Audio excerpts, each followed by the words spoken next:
अस्सलाम वालेकुम व्यूवर्स, कैसे हैं सब? ठीक हैं?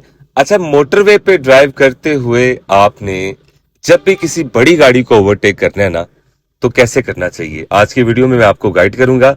आप सब भी अपना इज़हार ख्याल कर सकते हैं, जो जो आपका एक्सपीरियंस है। अब जो मुझे महसूस हुआ है वो मैं आपसे शेयर कर रहा हूँ।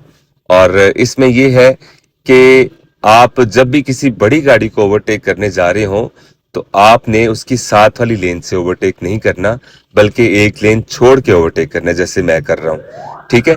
इससे ये फायदा होगा कि जब आप बड़ी गाड़ी को क्रॉस करते हैं ना, तो इसमें आपकी गाड़ी के ऊपर प्रेशर नहीं आएगा, स्टीयरिंग नहीं हिलेगा।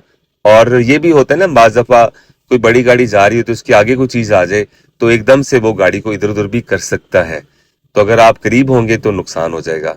ठीक है? इसलिए दोनों चीजें सेफ है। एक तो आप भी सेफ रहेंगे, दूसरा अगर वो उसको भी एकदम से इधर उधर करना पड़े तो उसके पास भी मौका हो। कोई बड़ी गाड़ी आपको ओवरटेक कर रही हो, आप जारी बात है जब ड्राइव कर रहे होते तो आपको हर तरह से आपकी नजर होती है आगे पीछे, तो आप अपना स्टीयरिंग को मजबूती से पकड़ के रखा करें। स्टीयरिंग को इतना इजी नहीं लेना, एक हाथ से गाड़ी नहीं ड्राइव करनी, क्योंकि यहाँ पर हल्का सा भी जो है ना स्टीयरिंग ज्यादा हिलेगा तो काम खराब है, क्योंकि हम बहुत ज्यादा तेज ड्राइव कर रहे होते हैं। तो आप सब ने नोट किया होगा कि जब भी कोई गाड़ी आपके पास से गुजरती है एकदम से प्रेशर सा बनता है, तो आपने लाजमी बताना है क्या ऐसा है या नहीं। तो जल्दी से कमेंट्स करें, मैं वेट कर रहा हूँ। Thank you so much to all. Allah Hafiz.